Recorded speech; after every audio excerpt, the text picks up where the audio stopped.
ദൈവത്തിന്റെ വിശ്വസ്തതയ്ക്കായി ദൈവത്തെ സ്തുതിക്കുകയും ദൈവത്തെ മഹത്വപ്പെടുത്തുകയും ചെയ്യുന്നു. എൻ്റെ ഓർമ്മ ശരിയെങ്കിൽ ഏതാണ്ട് 36 വർഷങ്ങൾക്ക് മുൻപാണ് പാസ്റ്റർ സുരേഷിനെ ദൈവം പഠിപ്പാനുള്ള സാവകാശം എനിക്ക് ലഭിച്ചത്. ഡൽഹിയിലായിരിക്കുന്ന കാലത്താണ്. ഏതാണ്ട് 37 വർഷം മുൻപ് ദൈവം, എൻ്റെ ഓർമ്മ ശരിയെങ്കിൽ, ഗാന്ധിധാമിൽ വന്ന് ശുശ്രൂഷിപ്പാനുള്ള സാവകാശം എനിക്ക് ലഭിച്ചിരുന്നു. അന്ന് പാസ്റ്റർ KV എബ്രഹാം ആണ് അവിടെ ഉണ്ടായിരുന്നത്. അന്ന് ഒരു മത്തായിച്ചനങ്ങൾ ഉണ്ടായിരുന്നു, KV എബ്രഹാമിന്റെ ബ്രദർ. അവരൊക്കെ ഇന്നും ഉണ്ടെന്ന് ഞാൻ വിശ്വസിക്കുന്നു. KV എബ്രഹാം നാട്ടിൽ കടന്നുപോയെന്ന് അറിയുവാൻ തക്കണം ഇടയായി. ആ കാലത്ത് 37 വർഷമായി അവിടെ വന്നതിന് ശേഷം 35 വർഷമായി ഞാൻ അമേരിക്കയിലായിട്ട്. കഴിഞ്ഞ നാളുകളിൽ ദൈവമായ കർത്താവ് അവിടെ ഇവിടെയായി നമ്മെ അതേ സൂക്ഷിക്കുന്ന വിശ്വസ്തതയ്ക്കായി സ്തോത്രം. അപ്രതീക്ഷിതമായിട്ടാണ് പാസ്റ്റർ സുരേഷിന്റെ ഒരു മെയിൽ എനിക്ക് ലഭിച്ചത്. ദൈവത്തിന് ശുശ്രൂഷിപ്പാൻ സാവകാശം ഉണ്ടോ എന്ന് ചോദിച്ചുകൊണ്ട് അത് ഉടനെ തന്നെ ഞാൻ അത് സ്വീകരിക്കുകയുണ്ടായി. ദൈവമായ കർത്താവ് ഇന്ന് രാത്രി നമ്മോട് ഹൃദ്യമായി സംസാരിക്കേണ്ടതിന് പ്രാർത്ഥനയോടെ നമുക്ക് ദിവസങ്ങളായിരിക്കാം. ദീർഘ മൈലുകൾ ദൂരെ ഇരുന്ന് നമ്മൾ സംസാരിക്കുമ്പോൾ ലൈനിൽ ഡിസ്റ്റർബൻസ് ഉണ്ടാകാതിരിക്കാൻ, ദൈവമായ കർത്താവിന്റെ സാന്നിധ്യം ഉണ്ടാകുവാൻ, അത് ഇന്ന് രാത്രിയിലെ വചനശുശ്രൂഷ നമുക്ക് ഓരോരുത്തർക്കും അനുഗ്രഹത്തിന് കാരണമായി തീരുവാൻ ദൈവമായ കർത്താവ് സഹായിക്കേണ്ടതിന് ആ പ്രാർത്ഥനയോടെ ദൈവസനിലായിരിക്കാം. ഇന്ന് രാത്രി 2 വേദഭാഗങ്ങളെ ഉദ്ധരിച്ചുകൊണ്ടാണ് ദൈവം സംസാരിപ്പാൻ തക്കണം കർത്താവിന്റെ ഹൃദയത്തിൽ പ്രേരണ നൽകിയത്. ആ 2 ഭാഗങ്ങളെല്ലാം തന്നെ വായിപ്പാൻ തക്കവണ്ണം സാവകാശമില്ല. ദൈവത്തിന് സ്തോത്രം. ഇന്ന് ട്രാൻസ്ലേഷൻ ഉണ്ടെന്ന് എനിക്ക് മനസ്സിലായി. അതുകൊണ്ട് ഇനി നിർത്തി ഞാൻ പറയാം. ദൈവമായ കർത്താവ് നമ്മെ സഹായിക്കുമാറാകട്ടെ.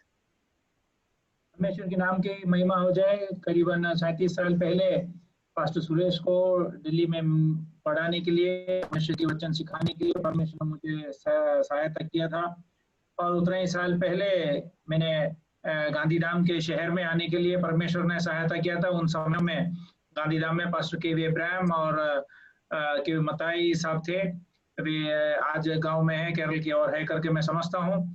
परमेश्वर इन दिनों में परमेश्वर ने हमें रख संभाला है और आज शाम के समय आपके बीच में वचन की सेवा करने के लिए परमेश्वर ने जो मौका दिया है उसके प्रति मैं परमेश्वर को धन्यवाद करता हूँ। ഇന്ന് രാത്രിയിലെ വിചിന്തനത്തിനായിട്ട് അപ്പോസ്തലപ്രവൃത്തിയുടെ പുസ്തകം 27-ാം അധ്യായം 14 മുതൽ 37 ഭാഗങ്ങളാണ് നാം ചിന്തിക്കുന്നത്. എല്ലാ വാക്യങ്ങളും വായിക്കുവാൻ തക്കണം ആഗ്രഹിക്കുന്നില്ല. आज रात के समय प्रेरितों का काम 27वीं अध्याय उसकी 14वीं वचन से लेके 34वीं वचन तक हम मनन करने जा रहे हैं, बट उसमें से कुछ वचनों को पढ़ना चाहूंगा. 2 വാക്യങ്ങൾ മാത്രം വായിപ്പാൻ തക്കവണ്ണം ആഗ്രഹിക്കുന്നു. അതായത് 14-ാം വാക്യവും 29-ാമത്തെ വാക്യവും ഞാൻ വായിക്കുന്നു.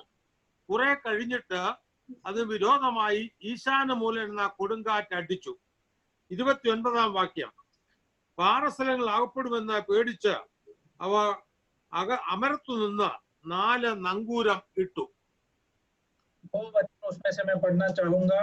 14वीं वचन, परंतु थोड़ी देर में वहां से एक बड़ी आंधी उठी जो यूरक्लिन कहलाती है. 29वीं वचन, तब पथरीली जगहों पर पड़ने के डर से उन्होंने जहाज की पिछड़ी 4 लंगर डाले और बोर का होने बनते हैं.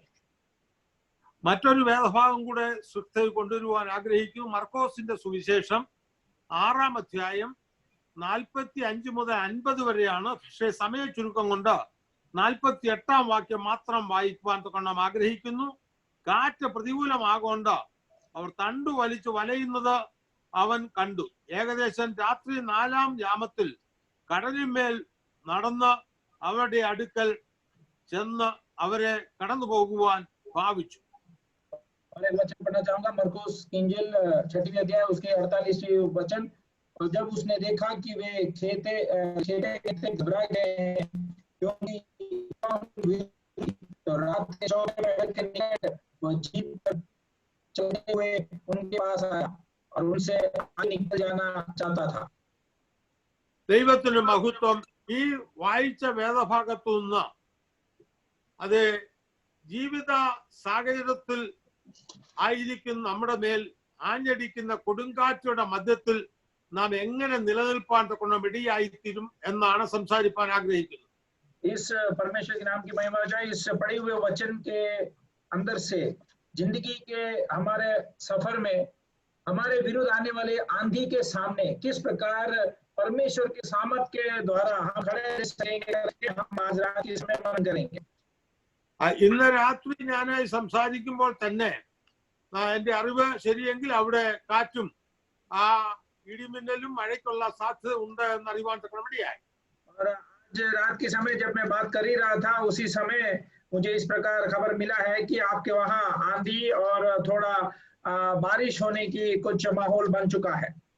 നമുക്കൊരു വാക്കിൽ പ്രാർത്ഥിക്കാം. പരിശുദ്ധ പിതാവേ, ഇന്ന് രാത്രി ദൈവവചനവുമായി അടിയനായ ലൈനിലായിപ്പാൻ കൃപ ചെയ്തു.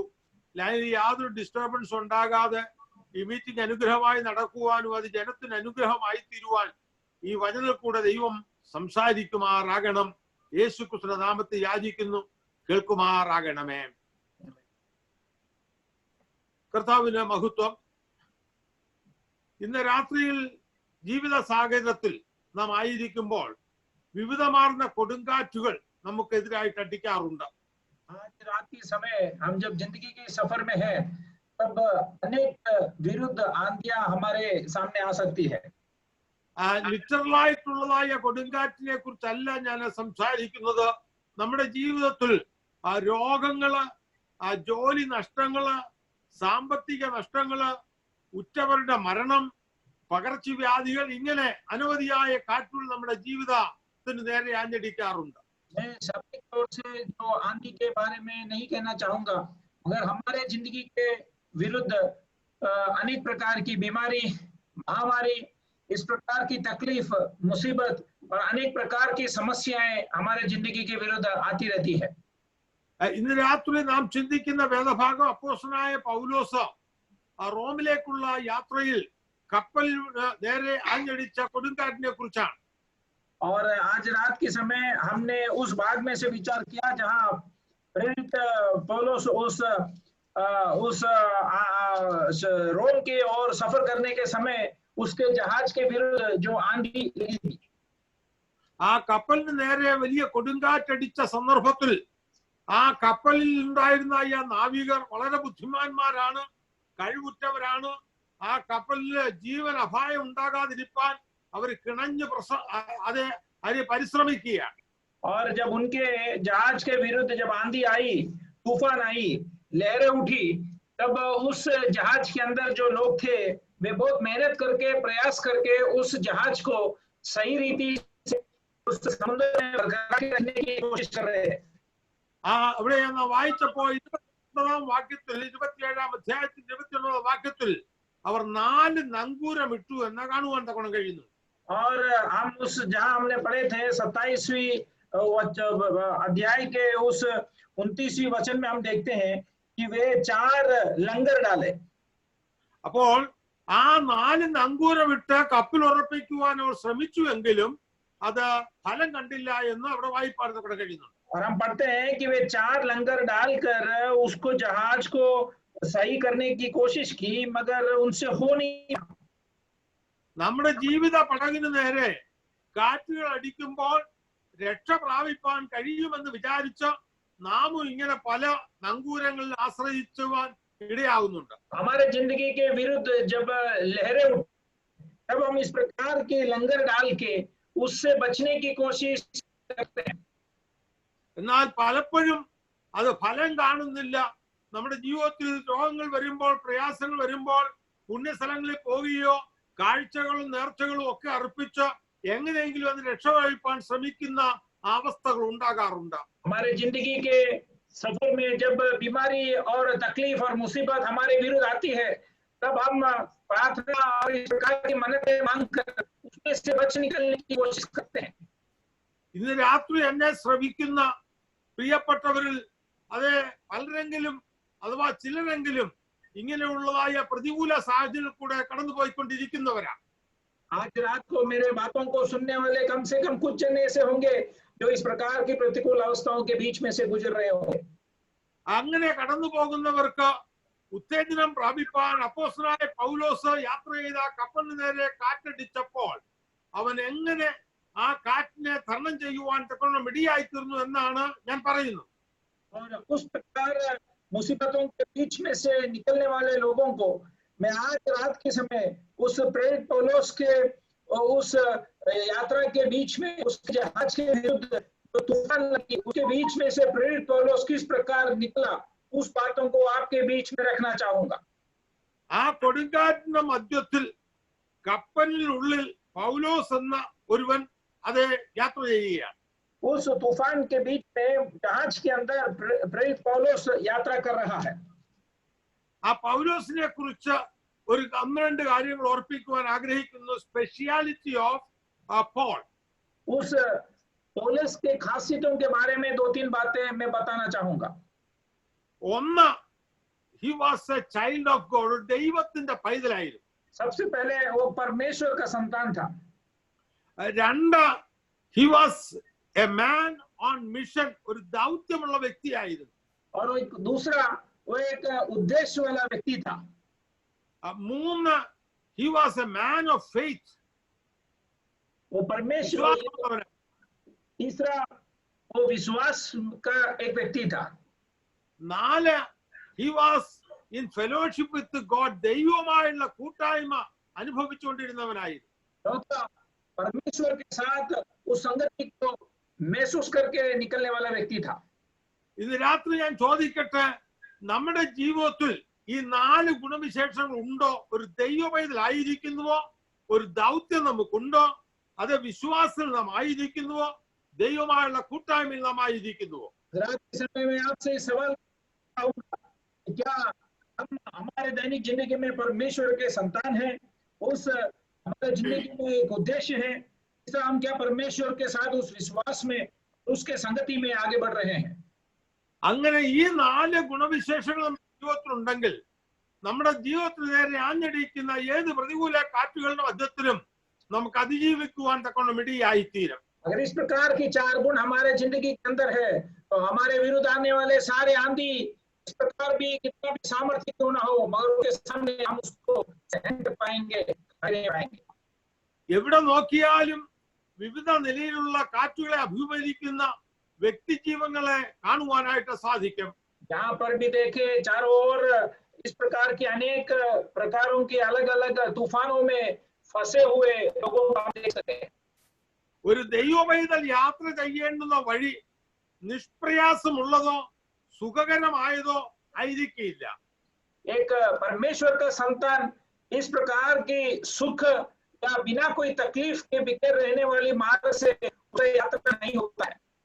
അത് നാം പലപ്പോഴും അനുഭവിച്ച് അറിഞ്ഞിട്ടുള്ളവരാകുന്നുവല്ലോ. और हम उस बातों को जानकर और परख के रहे हैं. ഒരിക്കൽ ഒരാൾ ഇങ്ങനെ പറയുണ്ടായി, നാം കണ്ടുമുട്ടുന്ന ഓരോരുത്തരോടും നാം ദയ കാണിക്കണം. एक बार एक व्यक्ति ने इस प्रकार कहा कि हम जितने भी लोगों का मुलाकात करते हैं उन सब के प्रति दया दिखाना है. അതിനുള്ള കാരണം അവർ എല്ലാവരും വിവിധ കാറ്റുകളെയോ യുദ്ധങ്ങളെയോ അഭിമുഖീകരിക്കുന്നവരായിരിക്കും. क्योंकि उसका कारण यह है कि वो हर जन अनेक प्रकारों के तूफान या इस प्रकार के युद्ध के सामना करते होंगे. When you look around you, you will be distressed. ചുറ്റുപാട് നോക്കുമ്പോൾ നമുക്കൊരു പക്ഷേ അത് സ്തംഭിച്ചു പോകുന്ന അവസ്ഥ ഉണ്ടാകാം. आप अगर हो सकता है जब देखेंगे तो निराश की अवस्था आप में आ जाएगी. When you look within, you will be depressed. You become depressed. ഉള്ളിലേക്ക് നോക്കുമ്പോൾ വിഷാദമുളവാകുന്ന അവസ്ഥ ഉണ്ടാകും. और जब आप अंदर के ओर जब आप देखोगे तो आप इस प्रकार उदास हो जाने की अवस्था में रहोगे. But when you look up, you will be blessed. ഉയരങ്ങളിലേക്ക് നോക്കുമ്പോൾ നാം എല്ലാവരും അനുഗ്രഹിക്കപ്പെടുവാനിടയായിത്തീരും. अगर जब आप ऊंचाई की ओर ऊपर की ओर देखोगे तब आप जरूर आशीष पाने की अवस्था की ओर आओगे. ആകയാൽ ഇന്ന് രാത്രി ദൈവവചനം കേൾക്കുന്ന എല്ലാവരും ഉയരത്തിലേക്ക് നോക്കി അനുഗ്രഹവും അതേ ദൈവകൃപയും പ്രാപിക്കേണ്ടത് ആവശ്യമാണ്.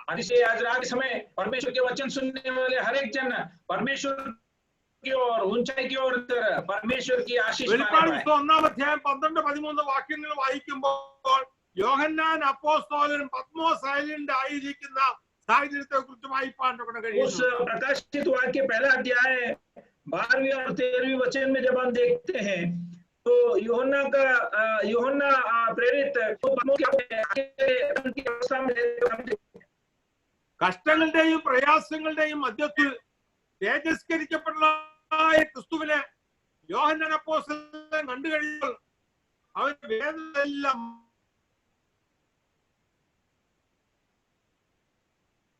परमेश्वर को उसने देखा, तब उसके दर्द और दुख सब मिट गया. നമ്മുടെ ഭാരങ്ങളും വേദനകളും മാറിപ്പോകണമെങ്കിൽ നാം ഉയരത്തിലേക്ക് നോക്കി ദൈവകൃപ പ്രാപിക്കേണ്ടത് ഏറ്റവും ആവശ്യമായിരിക്കുന്ന വിഷയമാണ്. हमारा बोझ और हमारा दर्द अगर हटना है तो हम ऊंचाई की ओर देखकर हमारे उस परमेश्वर की ओर ताकते रहना है.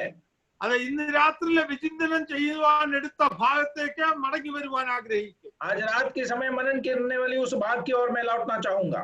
ആ കാറ്റിനെ, ആ സ്റ്റോമിനെ നാം ഒന്ന് ചിന്തിപ്പാൻ പോവുകയാണ്. उस तूफान के बारे में हम थोड़ा विचार करने जा रहे हैं. no one is excluded from the storm. ആരും ഈ കാറ്റിൽ നിന്ന് ഒഴിവാക്കപ്പെടുന്നില്ല. और कोई भी इस तूफान से बाहर रखा नहीं गया है. ആ പ്രശ്നങ്ങൾ എല്ലാവർക്കും ഉണ്ടാകാറുണ്ട്. समस्या हर मनुष्य की जिंदगी में आता है. നാം ദൈവമക്കളായതുകൊണ്ട് അഥവാ രക്ഷിക്കപ്പെട്ടതുകൊണ്ട് പ്രശ്നങ്ങളൊന്നും ഉണ്ടാകുകയില്ല എന്ന് ചിന്തിക്കുന്നത് ഉണ്ടായേക്കാം. और हम इस प्रकार परमेश्वर के संतान हैं, इसीलिए समस्या हमारे जिंदगी में नहीं आएगी करके हम विचार नहीं कर सकते हैं. പ്രതികൂല സാഹചര്യങ്ങൾ അഥവാ പ്രശ്നങ്ങൾ എപ്പോൾ വരുമെന്ന് ആർക്കും അറിഞ്ഞുകൂടാ. और कोई भी इस बात को नहीं जानते हैं कि उसकी जिंदगी में तकलीफ और मुसीबत कब आएगी. നാം എടുത്ത വേദഭാഗത്ത് 27-ാം അധ്യായം അപ്പോസ്തലപ്രവൃത്തി 13-14 വാക്യങ്ങളിൽ നാം ഇങ്ങനെ വായിക്കുന്നു: തെക്കൻ കാറ്റ് മന്ദമായി ഊതുകയാൽ താല്പര്യം സാധിച്ചു എന്ന് തോന്നി. देखिए हम इस जो प्रेरितों का काम 27 का 13वीं और 14वीं वचन में पढ़ते हैं कि जब कुछ दक्षिणी हवा बहने लगी तो यह समझकर कि हमारा मतलब पूरा हो गया. അവർ അവിടെ നിന്ന് നങ്കൂരമെടുത്ത് ക്രേത്ത ദ്വീപിന്റെ മറ പറ്റി ഓടി കുറെ കഴിഞ്ഞിട്ട് അത് വിരോധമായി ഈശാന മൂലൻ എന്ന കൊടുങ്കാറ്റടിച്ചു. वहां लंगर उठाया और किनारे धरे हुए रेत के पास से जाने लगे, परंतु थोड़ी देर में എല്ലാം അനുകൂലമായി തീരുമ്പോൾ ദൈവത്തെ വേണ്ട എന്നും നമ്മുടെ ഇഷ്ടം പോലെ പോകാമെന്നും വിചാരിച്ച് നാം യാത്ര മുന്നോട്ട് ചെയ്യാറുണ്ട്. और अक्सर हम इस प्रकार लंगर उठाकर परमेश्वर ने हमारे को उसके इस आने के लिए प्रेरणा देकर समझ कर चले जाते हैं. അപ്പോഴാണ് നാം പ്രതീക്ഷിക്കാത്ത കാറ്റുകൾ അത് നമ്മുടെ മധ്യത്തിലേക്ക് വീശി അടിക്കുന്നത്. और तब हमने उम्मीद नहीं किया, प्रतीक्षा नहीं किया, इस प्रकार की बड़ी आंधी हमारे विरुद्ध आती है. ഞാൻ വിചാരിക്കുന്നു ഗാന്ധിധാമിലുള്ള നിങ്ങൾക്ക് കാറ്റിനെ കുറിച്ച് നന്നായിട്ട് അറിയാം. അവിടെയും കൊടുങ്കാറ്റൊക്കെ അടിക്കാറുണ്ടല്ലോ. और मैं समझता हूँ कि गांधीधाम के निवासी आप लोग इस प्रकार की तूफान और आंधी के बारे में अच्छी तरह से जानते होंगे क्योंकि लिखा है. ഞാൻ താമസിക്കുന്ന അത് ഒക്ലഹോമയില് വലിയ കൊടുങ്കാറ്റുകൾ അടിക്കുന്ന ഒരു സ്ഥലമാണ്. और मैं जहाँ ओक्लाहोमा में रहता हूँ वहां भी इस प्रकार बड़ी आंधी और तूफान आती रहती है. അപ്പോൾ ഈ കാറ്റുകളിലൊക്കെ ജീവിതത്തിൽ അലഞ്ഞടിക്കുമ്പോൾ അത് ലിറ്ററലാണ്. പക്ഷെ ജീവിത പ്രശ്നങ്ങളാണ് നമ്മളെ ഉലച്ചു കളയുന്നതായ കാറ്റുകൾ. ये सब हवा और आंधी जब हमारे जिंदगी के विरुद्ध आती है, ये एक शाब्दिक बात है, मगर आमतौर से हमारे जिंदगी में जो समस्याएं आते हैं उसके समान या आंधी के समान जो समस्या और तकलीफ आती है उसे कहते हैं. ഇയ്യോബിന്റെ പുസ്തകം 5-ാം അധ്യായം 7-ാം വാക്യത്തിൽ ഇയ്യോബ് ഇങ്ങനെ പറയുന്നു: തീപ്പരി ഉയരെ പറക്കും പോലെ മനുഷ്യർ കഷ്ടതയ്ക്കായി ജനിച്ചിരിക്കുന്നു. अयूब 4:7 में इस प्रकार अयूब कहता है कि परंतु जैसे चिंगारियां ऊपर की ओर ऊपर उड़ जाती है वैसे ही मनुष्य कष्ट ही भोगने के लिए उत्पन्न हुआ है. വീണ്ടും ജനിക്കപ്പെട്ടവരെല്ലാം കഷ്ടതയ്ക്കായി വിളിക്കപ്പെട്ടവരാകുന്നു എന്ന് നാം ഗ്രഹിച്ചിരിക്കണം. हम इस बात को समझना है कि उधार पड़े हुए लोग सब तकलीफ और मुसीबत कष्टता के लिए बुलाया गया है. ആ കൊരിന്ത്യർക്ക് എഴുതിയ 2-ാം ലേഖനം 4-ാം അധ്യായം 8 മുതൽ 9 ഭാഗങ്ങൾ പൗലോസ് പറയുകയാണ്, ഞങ്ങൾ സകല വിധത്തിലും കഷ്ടം അനുഭവിക്കുന്നതെങ്കിലും ഇടുങ്ങിയിരിക്കുന്നില്ല. और दूसरा कुरिन्थी प्रेरित पौलुस कहता है कि हम हर तरफ से क्लेश तो भोगते हैं पर संकट में नहीं पड़ते हैं. ബുദ്ധിമുട്ടുന്നവരെങ്കിലും നിരാശപ്പെടുന്നില്ല. निरुपाय तो है पर निराश नहीं होते. ഉപദ്രവം അനുഭവിക്കുന്നവരെങ്കിലും ഉപേക്ഷിക്കപ്പെടുന്നില്ല.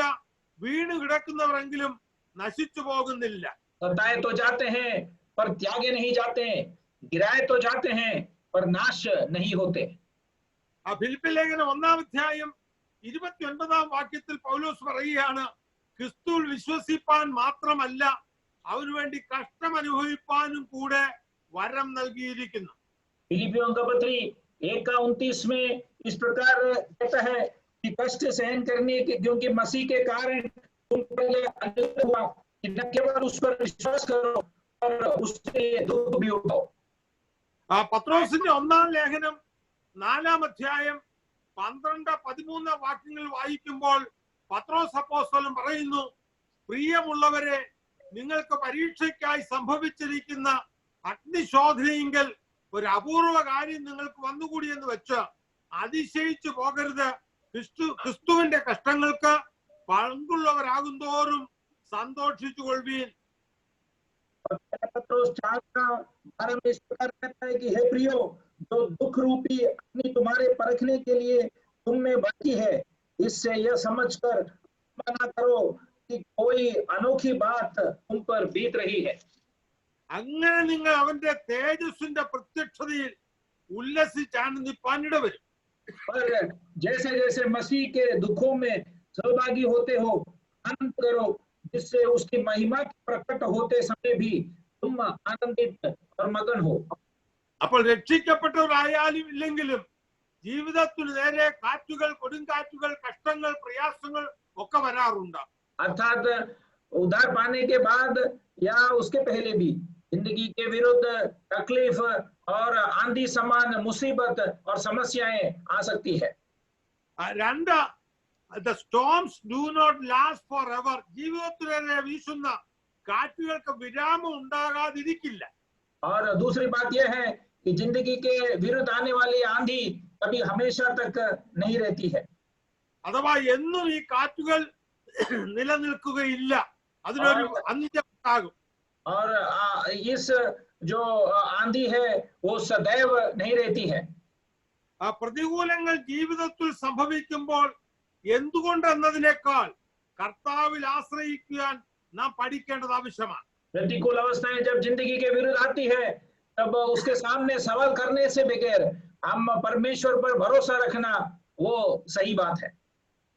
രണ്ട് ദിനവൃത്താന്തങ്ങളുടെ പുസ്തകം 16-ാം അധ്യായം 9-ാം വാക്യത്തിൽ നാം വായിക്കുന്നു, യഹോവയുടെ കണ്ണ് തങ്ങൾ ഏകാഗ്രചിത്തന്മാരായിരിക്കുന്നവർക്ക് വേണ്ടി തന്നെത്താൻ ബലവാനെന്ന് കാണിക്കേണ്ടതിന് ഭൂമിയിൽ എല്ലായിടവും ഊടാടിക്കൊണ്ടിരിക്കുന്നു. दूसरा इतिहास 16:9 में इस प्रकार हम पढ़ते हैं, देख यहोवा की दृष्टि सारे पृथ्वी पर इसलिए फिरती रहती है कि जिनका मन उसकी ओर निष्ठ रहता है, उनकी सहायता अपना सामर्थ्य दिखाए. അപ്പോൾ ദൈവത്തിൽ ഏകാഗ്രചിത്തരായി ഇരിക്കുക എന്നുള്ളതാണ് ദൈവമക്കളെ കുറിച്ച് ദൈവം ആഗ്രഹിക്കുന്ന വിഷയം. और परमेश्वर के प्रजा के निमित्त परमेश्वर इस बात को चाहता है कि उनकी नजरें परमेश्वर पर इस प्रकार टिकी रहे. ആ പ്രതികൂലങ്ങളും കഷ്ടങ്ങളും പ്രയാസങ്ങളും വരുമ്പോൾ അവന്റെ സന്നിധിയിൽ നാം കാത്തിരിക്കണം. और जब तकलीफ और मुसीबत आती है तब हमें उनके सम्मुख में बात जोना है. അത് യെശയ്യാപ്രവചനം 40:31 നാം വായിക്കുന്നുണ്ടല്ലോ, എങ്കിൽ യഹോവയെ കാത്തിരിക്കുന്നവർ ശക്തിയെ പുതുക്കും, അവർ കഴുകന്മാരെ പോലെ ചിറകടിച്ചുയരും, അവർ താഴ്ന്നു പോകാതെ ഓടുകയും ക്ഷീണിച്ചു പോകാതെ നടക്കുകയും ചെയ്യും. और इस प्रकार हम इस प्रकार पढ़ते हैं कि जो परमेश्वर का बाट जोता है वो कभी न गिरता है न कभी थकता है, वो गाप के समान ऊंचाई की ओर बढ़ता है. മറുപടി ലഭിക്കുന്നത് വരെ ദൈവസന്നിധിയിൽ നാം കാത്തിരിക്കണം. उत्तर जब तक नहीं मिलता है तब तक हमें परमेश्वर के सम्मुख में बाट जोने रहना है. ആ ദൈവസന്നിധിയിൽ നാം തനിയെ സമയങ്ങൾ ചെലവഴിക്കണം. और परमेश्वर के सन्मुख में हमें समय बिताना है. ദൈവവചനം പഠിച്ചാൽ പലരും അവരുടെ ജീവിതത്തിലെ പ്രതിസന്ധി വേളകളിൽ ദൈവസന്നിധിയിൽ തനിയെ ശേഷിച്ച സന്ദർഭം ഉണ്ടായിട്ടുണ്ട്. परमेश्वर के वचन जब हम सीखते हैं तब उसके जिंदगी उन अनेक जनों के उस भक्त जनों के उस जिंदगी के प्रतिकूल के समय परमेश्वर के सन्मुख में बिताते हुए हम देखते हैं. ഉദാഹരണമായി യാക്കോബ് ലാബാന്റെ ഭവനത്തിൽ നിന്ന് മടങ്ങി തന്നെ ഭവനത്തിലേക്ക് വരുമ്പോൾ ഏശാവ് വരുന്നു എന്ന ഒരു വാർത്ത താൻ കേട്ടു. उदाहरण के तौर से उस याकूब जब अपने घर के ओर लौट रहा था तब उसको एक समाचार मिला कि एसाव उसको मिलने आ रहा है.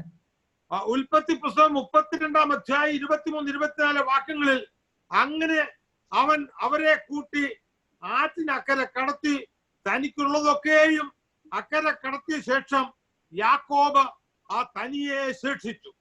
और जब उस उत्पत्ति 32 का उस अध्याय में हम पढ़ते हैं कि जब याकूब ने उसके पास जो भी था उन बातों को उस पार करने के बाद इस पार देखे याकूब अकेला बच जाता है. അതിന്റെ 26-ാം വാക്യത്തിൽ വായിക്കുന്നു, ഉഷസ്തുതിക്കുന്നുവല്ലോ എന്ന് അവൻ പറഞ്ഞതിന് നീ എന്നെ അനുഗ്രഹിച്ചല്ലാതെ ഞാൻ നിന്നെ വിടുകയില്ല എന്ന് അവൻ പറഞ്ഞു. ഇവിടെ ഇതാ അവൻ തനിയെ അതേ പ്രാർത്ഥന നിർത്താൻ വിസമ്മതിക്കുക. उसके 26वें वचन में हम देखते हैं कि तब उसने कहा मुझे जाने दे क्योंकि बोर हुआ चाहता है. याकूब ने कहा कि जब तक तू मुझे आशीर्वाद ना दे तब मुझे जाने ना दूंगा.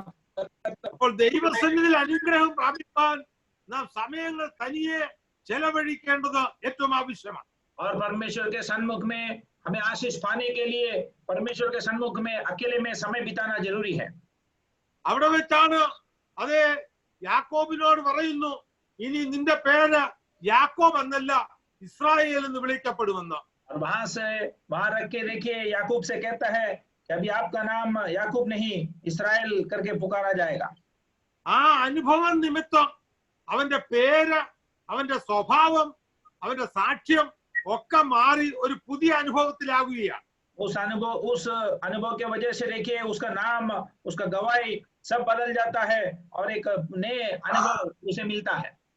അപ്പോൾ നാം ദൈവസന്നിധിയിൽ സമയങ്ങൾ തനിയെ ശിക്ഷിക്കുമ്പോഴാണ് നമ്മുടെ സ്വഭാവത്തിന് രൂപീകരണം ഉണ്ടാകുന്നത്, നമ്മുടെ അവസ്ഥയ്ക്ക് വ്യത്യാസം വരുന്നത്, നമ്മുടെ സാക്ഷ്യത്തിന് വ്യത്യാസം വരുന്നത്.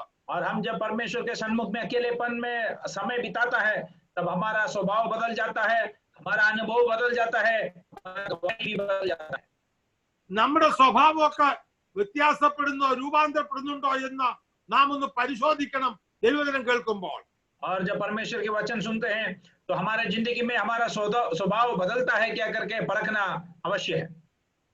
മൂന്നാമതായിട്ട് there are opportunities in the storms. കൊടുങ്കാറ്റിന്റെയും തിരമാലയുടെയും മധ്യത്തിൽ അവസരങ്ങളെ ഒരുക്കുന്ന ആ ദൈവമാണ്. और तीसरी बात यह है कि आंधियों के बीच में भी परमेश्वर हमारे लिए अनेक अवसर या मौका तैयार करता है. We are not to give up but to trust in God. നാം കൈവിട്ട് കളയാനല്ല, പിന്നെ ദൈവത്തിൽ ആശ്രയിക്കണം. और इन आंधियों के बीच में हम हार नहीं माने मगर परमेश्वर पर हम भरोसा रखें. ആ താഴ്വരകൾ ആഴമുള്ളതാകുമ്പോൾ, മലകൾ കുത്തനെയുള്ളതാകുമ്പോൾ, और जब तराइयां गहरा हो जाती है और जब पहाड़ आती है, ശരീരം ബലഹീനമാകുമ്പോൾ, നമ്മുടെ ജീവിതത്തിൽ മാർഗതടസ്സങ്ങൾ ഉണ്ടായി ഇടറി വീഴുമ്പോൾ, और जब रास्ताएं मार्ग जब कटीले और तकलीफ वाली हो जाती है और हमारे जिंदगी में जब रुकावट आती है, തിരഞ്ഞെടുക്കാനുള്ള അവസരങ്ങൾ കാഠിന്യമേറിയതാകുമ്പോൾ അവനിൽ മാത്രം ആശ്രയിക്കണം. और जब चुनने की अवस्था बहुत तकलीफ वाली हो जाती है, कठिन हो जाती है, तब हमें केवल उसी पर भरोसा रखना है. ഈ പ്രതികൂല കാറ്റുകളുടെ മധ്യത്തിൽ എങ്ങനെയാണ് അതേ സാധ്യതകൾ നമുക്കുണ്ടായിത്തീരുന്നത്? इस प्रतिकूल आंधी के बीच में मौका हमारे लिए किस प्रकार या अवसर तैयार होती है. ആ കഷ്ടതയുടെയും പ്രയാസങ്ങളുടെയും മധ്യത്തിലും അവനെ സ്തുതിപ്പാനുള്ള അവസരങ്ങൾ കണ്ടെത്തണം. कष्ट और तकलीफ के बीच में भी परमेश्वर की स्तुति करने का मौका, अवसर हमें ढूंढना है। ഇയ്യോബ് പറയുന്ന വാക്ക് നാം ശ്രദ്ധിക്കണം. अय्यूब कहने वाली उस बात का हम जरा ध्यान करें। അത് 13-ാം അധ്യായം 15-ാം വാക്യം ഇയ്യോബിന്റെ പുസ്തകം. അവൻ तेरह എന്നെ കൊന്നാലും ഞാൻ അവനെ തന്നെ കാത്തിരിക്കും, ഞാൻ എന്റെ നടപ്പ് അവന്റെ മുൻപാകെ തെളിയിക്കും. अय्यूब 13 का 15 में इस प्रकार वो कहता है कि वह मुझे घात करेगा, मुझे कुछ आशा नहीं, तो भी मैं अपनी चाल चलन का पक्ष लूंगा। മനുഷ്യരുടെ മുൻപിലല്ല, ദൈവ മുൻപാകെ നമ്മുടെ നടപ്പ് അത് തെളിയിക്കേണ്ടത് ആവശ്യമാണ്. मनुष्य के सामने नहीं, परमेश्वर के सामने हमारे चाल चलन इस प्रकार सही का होना चाहिए।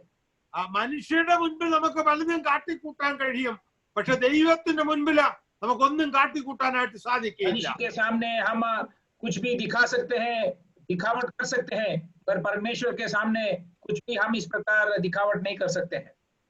മറ്റൊന്ന്, പ്രതികൂല സാഹചര്യങ്ങളുടെ മധ്യത്തിൽ അഥവാ കഷ്ടങ്ങളുടെയും പ്രതിസന്ധികളുടെയും മധ്യത്തിൽ അവന് വേണ്ടി പ്രവർത്തിപ്പാനുള്ള അവസരങ്ങൾ ഉണ്ടാക്കണം. और दूसरा विषय यह है कि उस आंधी और तकलीफ के बीच में परमेश्वर के लिए काम करने का मौका हमें ढूंढना है। ആ ഫിലിപ്പിയ ലേഖനം 1-ാം അധ്യായം 12-ാം വാക്യത്തിൽ പൗലോസ് പറയുകയാണ്, സഹോദരന്മാരെ, എനിക്ക് ഭവിച്ചത് സുവിശേഷത്തിന്റെ അഭിവൃദ്ധിക്ക് കാരണമായി തീർന്നു എന്ന് നിങ്ങൾ അറിവാൻ ഞാൻ ഇച്ഛിക്കുന്നു. फिलिपियों के पत्री 1:19 में इस प्रकार वो कहता है कि क्योंकि मैं जानता हूं कि तुम्हारी विनती के द्वारा यीशु मसीह के आत्मा के दान के द्वारा इसका प्रतिफल मेरा उद्धार होगा। നാം സുവിശേഷ പ്രവർത്തനങ്ങളിൽ പങ്കുള്ളവരും വിശ്വസ്തരുമായിരിക്കണമെന്ന് ദൈവം നമ്മെ കുറിച്ച് ആഗ്രഹിക്കുന്നു. और परमेश्वर हमसे ये चाहता है कि हम सुसमाचार किस बांटने के लिए और सेवा के लिए हम विश्वस्त योग्य ठहरना है। അപ്പോൾ നാം ചിന്തിച്ചുകൊണ്ടിരിക്കുന്ന വേദഭാഗത്ത് ഒന്നാമതായിട്ട് അതേ ഞാൻ പറയട്ടെ, പൗലോസ് ഒരു നങ്കൂരം തന്റെ ജീവിതത്തിൽ ഉപയോഗിച്ചു. और हम जिस अध्याय से विचार कर रहे थे, पहली बात मैं आपसे कहता हूं कि पौलुस अपने जिंदगी में पहली बार एक लंगर डाला। അത് ഒന്നാമത്തെ നങ്കൂരം പൗലോസ് ജീവിതത്തിൽ ഉപയോഗിച്ചത് the strong anchor of the presence of God, ദൈവ സാന്നിധ്യം എന്ന ശക്തിയുള്ളതായ ആ നങ്കൂരം താൻ ഉപയോഗിച്ചു. पहला लंगर जो उसने उपयोग किया है, परमेश्वर के सामर्थ्य रूपी उस लंगर को, उस उपस्थिति को, सामर्थ्य रूपी उस उपस्थिति को लंगर के समान उसने उपयोग किया। ആ തിരമാലകളുടെയും കാറ്റിന്റെയും മധ്യത്തിൽ പൗലോസ് ഗ്രഹിച്ച ഒരു കാര്യം, അവൻ തനിയെ അല്ല, ദൈവം അവന്റെ സന്നിധിയിൽ വന്ന് അവനെ ശുശ്രൂഷിച്ച് അവന് സമാധാനം നൽകുന്നു എന്ന് അവൻ ഗ്രഹിച്ചു. उस आंधी और तूफान के बीच में पौलुस ने इस बात को समझा कि वो उस समस्या के बीच में अकेला नहीं है, परमेश्वर उसके साथ रहकर उसकी सेवा कर रहा है। നമ്മുടെ ഓരോരുത്തരുടെയും ജീവിത പടകിന് നേരെ ആടിക്കുന്ന കാറ്റുകളുടെ മധ്യത്തിൽ പൗലോസിനുണ്ടായിരുന്ന പോലെ ധൈര്യം ദൈവിക ബന്ധത്തിൽ നമുക്ക് ഉണ്ടാകേണ്ടത് ആവശ്യമാണ്. के विरुद्ध जो आंधी आती है, उसके बीच में जिस प्रकार प्रेरित पौलुस के जिंदगी के अंदर जो हियाव और सामर्थ्य थी, उस धीरज को और उस हियाव को परमेश्वर के साथ उस संबंध में हमें भी पाना है। 27-ാം അധ്യായം അപ്പോസ്തല പ്രവൃത്തി 23-ാം വാക്യം നാം ശ്രദ്ധിക്കൂ. എന്റെ ഉടയവനും ഞാൻ സേവിച്ചു വരുന്നവനുമായ ദൈവത്തിന്റെ ദൂതൻ ഈ രാത്രിയിൽ എന്റെ അടുക്കൽ നിന്നു. और उस अध्याय का 23 वचन जरा ध्यान दीजिए, क्योंकि परमेश्वर जिसका मैं हूँ और जिसकी सेवा करता हूँ, उसके स्वर्गदूत ने आज रात मेरे पास आकर कहा। അപ്പോൾ നമ്മുടെ പ്രതികൂലത്തിന്റെ മധ്യത്തിൽ ദൈവം തന്റെ ദൂതനെ അയക്കുന്നു, അവന്റെ സാന്നിധ്യം നാം അനുഭവിച്ച് അറിയേണ്ടത് ആവശ്യമാണ്. और इसका अर्थ यह है कि हमारे प्रतिकूल की अवस्थाओं के बीच में परमेश्वर अपना स्वर्गदूत को भेजता है और उसके उपस्थिति को हमें पहचानना है, हमें अनुभव करना है। ദൈവവചനത്തിലെ വാഗ്ദത്തമാണ് മത്തായി 28:20 അതിന്റെ അവസാന ഭാഗം, ഞാനോ ലോകാവസാനത്തോളം എല്ലാ നാളും നിങ്ങളോട് കൂടെ ഉണ്ട് എന്ന് അരുളി ചെയ്തു. और परमेश्वर का वायदा यह है, मत्ती रचित सुसमाचार 28 का 20 में, मैं जगत के अंत तक सदैव तुम्हारे संग रहूंगा। എന്നെ വളരെ സന്തോഷിപ്പിക്കുന്ന ഒരു വാക്യമുണ്ട്. എബ്രായ ലേഖനം 13-ാം അധ്യായം അതിന്റെ 5-ാം വാക്യത്തിന്റെ അവസാന ഭാഗവും 6-ാം വാക്യവുമാണ് ഞാൻ നിങ്ങളെ ഒരു നാളും കൈവിടുകയില്ല ഉപേക്ഷിക്കുകയുമില്ല എന്ന് അവൻ തന്നെ അരുളി ചെയ്തിരിക്കുന്നല്ലോ. ആകയാൽ കർത്താവ് എനിക്ക് തുണ, ഞാൻ പേടിക്കുകയില്ല എന്ന് നമുക്ക് ധൈര്യത്തോടെ പറയാം. और इब्रानियों के पत्री मुझे खुशी दिया हुआ वचन है, इब्रानियों के पत्री 13 का 5 और उसके आखिरी जो भाग है और 6, मैं तुझे कभी ना छोड़ूंगा और कभी तुझे त्यागूंगा। इसलिए हम बेहतर होकर कहते हैं कि प्रभु मेरा सहायक है। അവന്റെ വാഗ്ദത്തമാണ് അവൻ കൈവിടുകയില്ല ഉപേക്ഷിക്കുകയില്ല എന്ന് അതെന്ന ധൈര്യത്തോടെ പറയാൻ തക്കണം ഇടിയായിത്തീരണം. ये एक वायदा है और हम हिवाव के साथ कहना है कि परमेश्वर मुझे कभी ना छोड़ेगा ना कभी मुझे त्यागेगा। ആ കൂരിൽ താഴിൽ കൂടെ നടന്നാലും ഞാൻ ഒരു അനർത്ഥവും ഭയപ്പെടുകയില്ല, നീ എന്നോട് കൂടെ ഇരിക്കുന്നുവല്ലോ, നിന്റെ വടിയും കോലും എന്നെ ആശ്വസിപ്പിക്കുന്നു എന്ന് दावीद പറയുണ്ടായി. दाऊद इस प्रकार कहता है कि चाहे मैं घोर अंधकार से भरी हुई तराई में से होकर चलूं तो भी हानि से ना डरूंगा, क्योंकि तू मेरा साथ रहता है, तेरे सोटे और लाठी से मुझे शांति मिलती है। നമുക്ക് ധൈര്യം പകരുന്ന വിഷയം നാം തനിയെ അല്ല എന്നുള്ളതാണ്. हमें इस बात हिवाव देती है कि हम अकेला नहीं है। അതെ, നമുക്ക് അവനെ നമ്മുടെ കണ്ണുകൊണ്ട് കാണുവാൻ കഴിയില്ലായിരിക്കാം, എന്നിരുന്നാലും അവൻ നമ്മോട് കൂടെ ഉണ്ടെന്ന് വിശ്വസിക്കണം. और हो सकता है हम हमारे नजरों से उसे देख नहीं पाएगा, मगर इस बात को हम पर हमें विश्वास करना है कि वो हमारे संग है।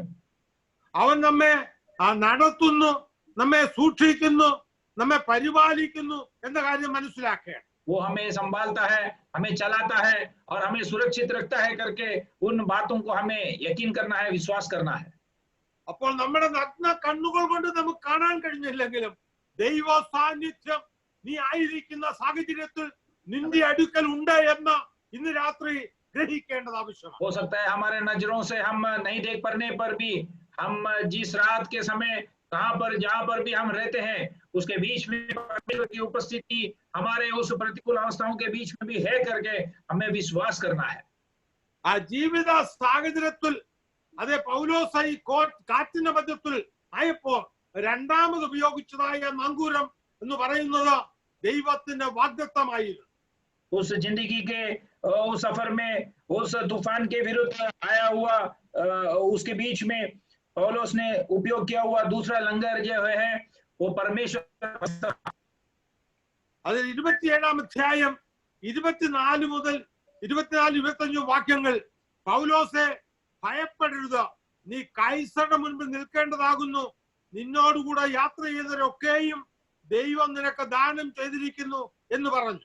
27 उसकी 24 और 25 वचन में पौलुस मत डर, तुझे कैसर के सामने खड़ा होना अवश्य है, और देख परमेश्वर ने सबको जो तेरे साथ यात्रा करते हैं तुझे दिया है। അതുകൊണ്ട് പുരുഷന്മാരെ ധൈര്യത്തോടിരിപ്പീൻ, എന്നോട് അരുളി ചെയ്തതുപോലെ തന്നെ സംഭവിക്കുമെന്ന് ഞാൻ വിശ്വസിക്കുന്നു. और इसलिए हे सज्जनों ढाढ़स बांधो, क्योंकि मैं परमेश्वर की प्रतीति करता हूं कि जैसे मुझसे कहा गया है वैसे ही होगा। പൗലോസ് റോമാലേഖനം 4-ാം അധ്യായം 21-ാം വാക്യത്തിൽ ഒന്നാമത് പറയുകയാണ്, അതെ അവൻ വാഗ്ദത്തം ചെയ്തത് പ്രവർത്തിപ്പാനും ശക്തനെന്ന് പൂർണ്ണമായി ഉറച്ചു. और प्रेरित पौलुस देखिए रोमियों के पत्री 4 का 21 में कहता है कि और निश्चय जाना कि जिस बात की उसने प्रतिज्ञा की है वह उसे पूरी करने को सामर्थ्य है। മറ്റൊന്ന് അവന്റെ വാഗ്ദത്തങ്ങൾ ഉറപ്പുള്ളതും സത്യമാകുന്നുവെന്ന് പൗലോസ് വിശ്വസിച്ചു. और परमेश्वर ने इस बात को यकीन किया कि परमेश्वर के वायदाएं सच है और वो हियाव देने वाली है। റോമാലേഖനം 3-ാം അധ്യായം 4-ാം വാക്യത്തിലാണ് ദൈവത്തിന്റെ വിശ്വസ്തതയ്ക്ക് നീക്കം വരുമോ, ഒരു നാളുമില്ല, ദൈവം ആ സത്യവാൻ. और उस रोमियो की पत्री 3 का 4 में इस प्रकार हम पढ़ते हैं कि क्या परमेश्वर की सच्चाई व्यर्थ ठहरेगी, कदापि नहीं, वरन परमेश्वर सच्चा और हर एक मनुष्य झूठा ठहरे। നമ്മുടെ ഉറപ്പിനും അതേ സുരക്ഷിതത്വനുമായി നൽകിയിരിക്കുന്ന വാഗ്ദത്തങ്ങൾ നമ്മൾ ശ്രദ്ധിക്കണം. हमारे दृढ़ता के लिए और हमारे उस सामर्थ्य के लिए हमें दिया हुआ उस वायदाओं के वचनों को हमें ध्यान देना है। ഒന്ന്, a promise of brighter days, പ്രകാശപൂരിതമായ നാളുകൾ ആ ദൈവം നമുക്ക് വാഗ്ദാനം ചെയ്തിരിക്കുന്നു. उस सबसे पहले परमेश्वर उस उजाले वाली या प्रकाशमान वाली या अच्छे दिनों की हमें वायदा किया।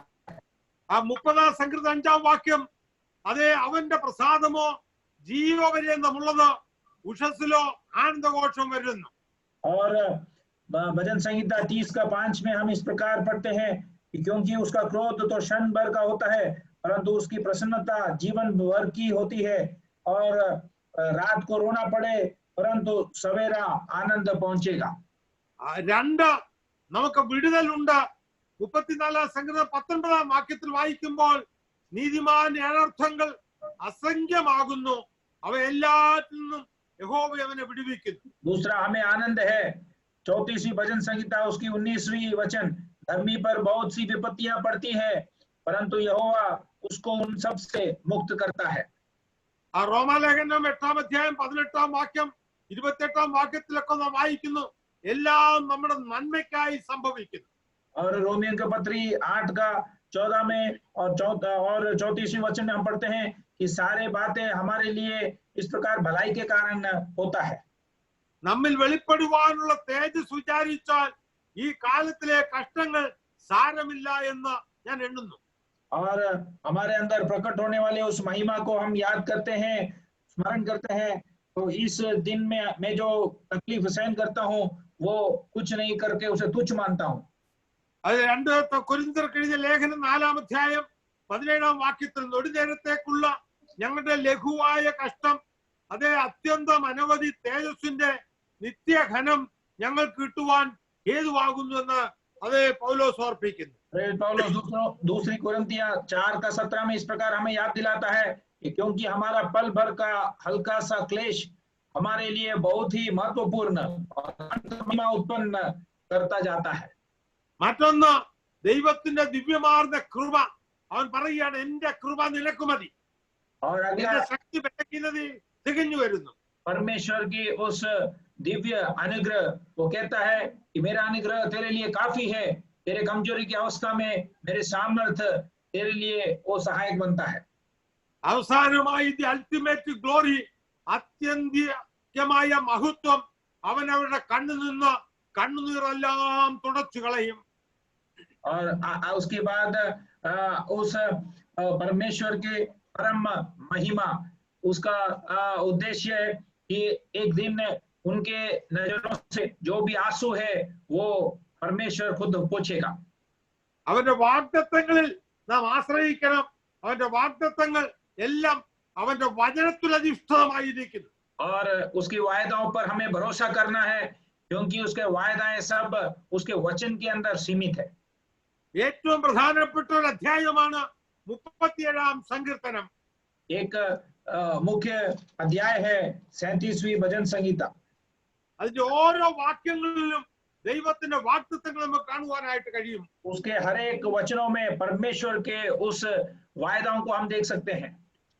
കഷ്ടതകളും പ്രയാസങ്ങളും വരുമ്പോൾ നിരാശപ്പെടാനോ വേവലാതിപ്പെടാനോ അല്ല, പിന്നെ അവന്റെ വാഗ്ദത്തങ്ങളെ നാം ആശ്രയിക്കണം. कष्टता और तकलीफ और मुसीबत जब आती है तो हम इस प्रकार निराश रहने के लिए और दर्द उठाने के लिए नहीं, और उसकी वायदाओं पर हमें भरोसा करने के लिए बुलाया गया है।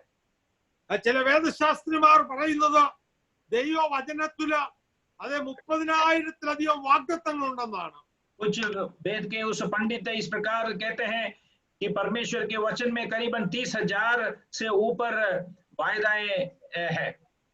അതിൽ ഒരു കാര്യം പ്രത്യേകം ശ്രദ്ധിക്കണം, ദൈവവചനത്തിൽ 31,101 വാക്യങ്ങളാണ് ഉള്ളത്. അതിൽ 30,000 വാഗ്ദത്തങ്ങൾ നമുക്കുണ്ട്. और एक बात आप जरा ध्यान से दीजिए कि परमेश्वर के वचन में 31,000 से ऊपर वचने हैं, मगर उसमें करीबन 30,000 तो केवल परमेश्वर के वायदे हैं। എന്ന് പറഞ്ഞാൽ ഓരോ വാക്യത്തിലും അതേ നമുക്ക് ഓരോ വാഗ്ദത്തമുണ്ട്. अर्थात हर एक वचनों में हमारे लिए एक एक वायदाएं उपलब्ध है। ആ മൂന്നാമത് പൗലോസ് അനുഭവിച്ചത് the strong anger of the providence of God. ദൈവീയ പരിപാലനം അവൻ അനുഭവിച്ചു. और तीसरा जो प्रेरित पौलुस ने अनुभव किया है उस परमेश्वर के उस संभालने की या मित्य नीति के उस प्रबंध को उसने अनुभव किया. 24 വാക്യത്തിലാണ് അതേ പറയുന്നത്, പൗലോസെ ഭയപ്പെടരുത്, നീ കൈസറുടെ മുൻപിൽ നിൽക്കേണ്ടതാകുന്നു, നിന്നോടുകൂടെ യാത്ര ചെയ്യുന്നതിനൊക്കെയും ദൈവം നിനക്ക് ദാനം ചെയ്തിരിക്കുന്നു. और उस 24वें वचन में, हे पौलुस मत डर, तुझे कैसर के सामने खड़ा होना अवश्य है, और देख परमेश्वर ने सबको जो तेरे साथ यात्रा करते हैं तुझे दिया है. ദൈവം പൗലോസിനോട് പറയുന്നത്, ഈ കൊടുങ്കാറ്റിന്റെ മധ്യത്തില് ദൈവം നിന്റെ ജീവിതത്തില് അതേ പ്രവർത്തിച്ചുകൊണ്ടിരിക്കുന്നു. നമ്മുടെ ജീവിതത്തിൽ ദൈവത്തിന്റെ ഹിതം നിറവേറ്റേണ്ടതിന് വേണ്ടി ചില ശോധനകൾ കൂടെ നാം കടന്നു പോകേണ്ടി വരും. और इस समस्याओं के बीच में से जब हम गुजरते हैं तो परमेश्वर यह कहता है कि परमेश्वर का हित हमारा जिंदगी में पूरा करने के लिए कुछ परखने की अवस्थाओं के बीच में से हमें गुजरना पड़ेगा. ദൈവം പരമാധികാരിയാകുന്നു എന്ന് മനസ്സിലാക്കണം. परमेश्वर सर्वाधिकारी है करके हमें समझना है. ഞാൻ യഹോവയാകുന്നു, മറ്റൊരുത്തനും ഇല്ല. ഞാൻ പ്രകാശത്തെ നിർമ്മിക്കുന്നു, അന്ധകാരത്തെയും സൃഷ്ടിക്കുന്നു. ഞാൻ നന്മയെ ഉണ്ടാക്കുന്നു, തിന്മയെയും സൃഷ്ടിക്കുന്നു. യഹോവയായി ഞാൻ ഇതൊക്കെയും ചെയ്യുന്നു. यहोवा जो परमेश्वर, मैं बुराई को भी बनाता हूँ और अच्छे बातों को भी मैं बनाता हूँ, मैं भलाई बनाता हूँ और मैं सारे बातों को इस प्रकार सृष्टि करता हूँ. ആ സമയം പോകുന്നതുകൊണ്ട് ഞാൻ പെട്ടെന്ന് മുന്നോട്ട് പോകട്ടെ. മർക്കോസ് സുവിശേഷം 6-ാം അധ്യായം 45 മുതൽ 50 വരെ വായിക്കുമ്പോൾ ശിഷ്യന്മാർ വലിയ കാറ്റിന്റെ മധ്യത്തിലായി തിരിയുകയാണ്. समय की कमी की वजह से मैं जल्दी आगे की ओर बढ़ता हूँ. मरकुस रचित सुसमाचार 6वें अध्याय उसकी उस 43वें वचन से हम देखते हैं कि चेले आंधी के समुद्र के बीच में एक आंधी में फंस गए हैं. അവിടെ നാം വായിക്കുന്നു, അവരെ പറഞ്ഞു വെച്ച ശേഷം അതേ കർത്താവ് പ്രാർത്ഥിപ്പാൻ തനിയെ മലയിൽ കയറിപ്പോയി. और हम इस प्रकार पढ़ते हैं कि यीशु ने उन्हें भेजने के बाद प्रार्थना करने के लिए अकेला चला गया. അവൻ നമുക്ക് വേണ്ടി പ്രാർത്ഥിക്കുന്നത് പക്ഷപാതം കഴിക്കുന്നു. और वो हमारे लिए प्रार्थना करता है, बिछवाई कर रहा है. അതെ, അവൻ ആ കാറ്റിന്റെ മധ്യത്തിൽ നമ്മുടെ സമീപത്തേക്ക് അടുത്തു വരുന്നു. और देखिए उस आंधी के बीच में वो हमारे निकट आता है. അവിടെ 48-ാം വാക്യത്തിൽ വായിച്ചല്ലോ, രാത്രിയിലെ 4-ാം യാമത്തിൽ അവൻ കടലിന്മേൽ നടന്ന് അവരുടെ അടുക്കൽ വന്നു. और उसकी 48वें वचन में हमने पढ़ा कि वो रात के चौथे पहर के निकट वह झील पर चलते हुए उनके पास. എന്തുകൊണ്ടാണ് അവൻ നമ്മുടെ അടുത്തേക്ക് വരുന്നത്? അവൻ നമ്മെ സ്നേഹിക്കുന്നു എന്ന കാരണത്താലാണ്. वो हमारा निकट क्यों आता है? क्योंकि वो हमें प्रेम करता है. അത് നമ്മുടെ ജീവിതത്തില് പലപ്പോഴും അതേ ആ വലിയ കൊടുങ്കാറ്റ് നമ്മൾക്ക് വേണ്ടി ആഞ്ഞടിക്കാറുണ്ട്. हमारे जिंदगी के विरुद्ध वो बड़ी आंधी जब आती है. അതെ, യെശയ്യാപ്രവചനം 25-ാം അധ്യായം 4-ാം വാക്യത്തിൽ നാം ഇങ്ങനെ വായിക്കുന്നു, ഭയങ്കരന്മാരുടെ ചീറ്റൽ മതിലിന്റെ നേരെ കൊടുങ്കാറ്റ് പോലെ അടിക്കുമ്പോൾ നീ എളിയവനൊരു ദുർഗവും ദരിദ്രനവന്റെ കഷ്ടതയിൽ ഒരു കോട്ടയും കൊടുങ്കാറ്റൊരു ശരണവും ഉഷ്ണത്തിലൊരു തണലുമായിരിക്കുന്നു. और यशायाह 25 का 4 में हम इस प्रकार पढ़ते हैं, क्योंकि तू संकट में दिनों के लिए गढ़ और जब भयानक लोगों का जोखिम भीतर पर बिछौत के सामने होता है, तब तू दरिद्रों के लिए उनकी शरण और छाया का स्थान हुआ. ദൈവത്തിന്റെ കരുതൽ നിന്റെ മേലും എന്റെ മേലും ഉണ്ട്. ആയതാൽ അവനിൽ വിശ്വസിക്കുക, ദൈവം വിടുവിക്കാൻ വിശ്വസിക്കുക.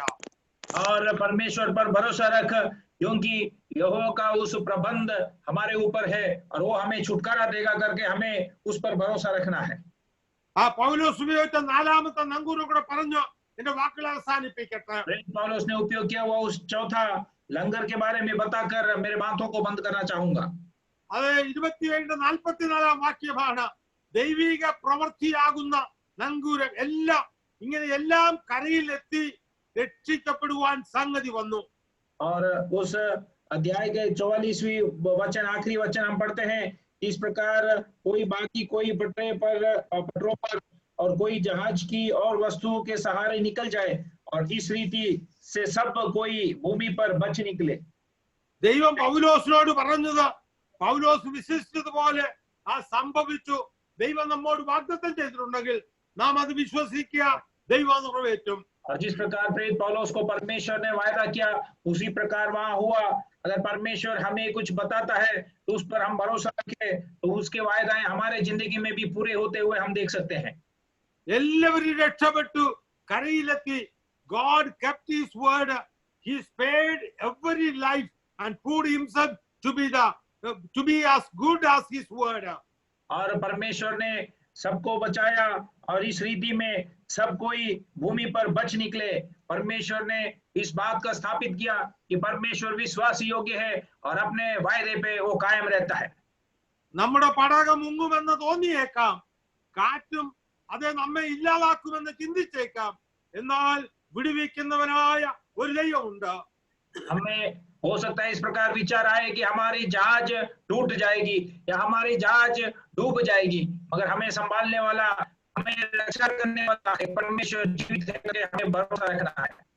ലൂക്കോസ് 1:37 ദൈവത്തിന് ഒരു കാര്യവും അസാധ്യമല്ലല്ലോ എന്ന് ഉത്തരം പറഞ്ഞു. और लूका 1:37 में इस प्रकार हम पढ़ते हैं कि उसने जवाब दिया कि परमेश्वर के लिए कोई भी बात अनहोनी नहीं है।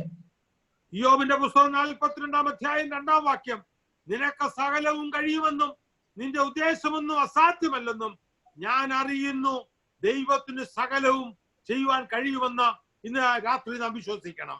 और हमें इस बात को यकीन करना है, भरोसा रखना है कि परमेश्वर से सारे बात हो सकती है और उसके लिए कोई बात अप्रभावित नहीं है।